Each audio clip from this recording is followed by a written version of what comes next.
पल्लव राजवंश चौथी शताब्दी ईस्वी के आसपास दक्षिण में एक दुर्जय शक्ति के रूप में फैला था और 7वीं शताब्दी ईस्वी में अपने शक्ति के शिखर पर पहुंचे थे। ये लोग 500 वर्षों तक अपना शासन बनाए रखने में सक्षम थे। उन्होंने शिक्षा का केंद्र, मंदिर और मूर्तियां बनवाई और संस्कृति में दक्षिण पूर्व एशिया के एक बड़े हिस्से को प्रभावित किया। पल्लवों की उत्पत्ति रहस्य में डूबी हुई है। इतिहासकारों द्वारा कई सिद्धांत प्रतिपादित किया गया है।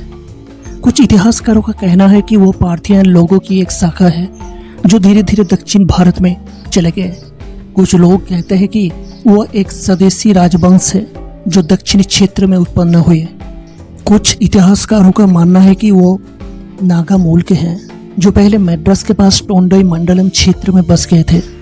कुछ लोग ऐसे भी कहते हैं कि पल्लव सातवाहनों के सामंतों थे। पल्लव राजवंश के प्रारंभिक राजाओं की बात करें तो शिवस्कंद बर्मन सबसे शक्तिशाली था। इसकी शुरुआत चौथी शताब्दी ईस्वी में शासक के रूप में हुई थी। शिवस्कंद बर्मन 275 से 300 ईस्वी तक शासन किया था। शाही पल्लवों का युग तब शुरू हुआ जब सिंह-विष्णु ने कलभ्रों को परास्त किया।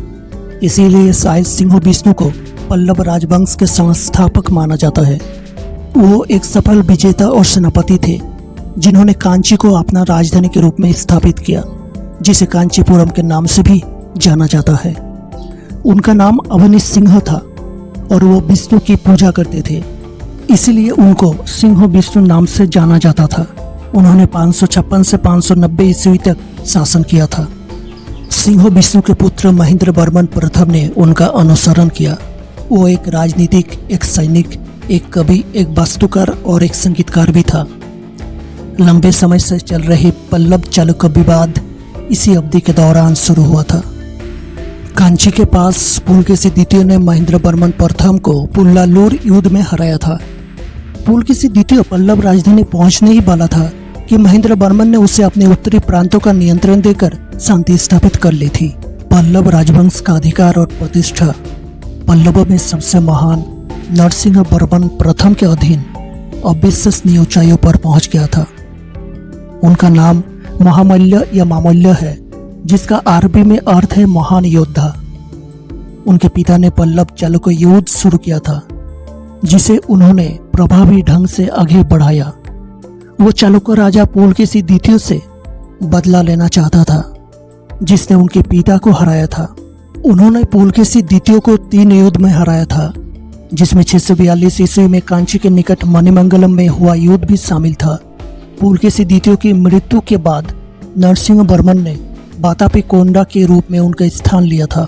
नरसिंह वर्मन की मृत्यु के बाद उसका पुत्र 668 ईस्वी में महेंद्र वर्मन द्वितीय राजा बना।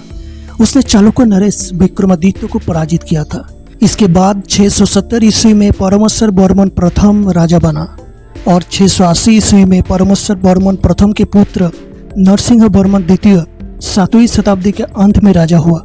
उसने राज सिंह और आगम प्रिय जैसे वीरता सूचक उपाधियां भी ग्रहण की थी। इसके बाद दंती वर्मन, नंदी वर्मन तृतीय और नीलपोतुंगा जैसे कुछ प्रमुख राजा थे।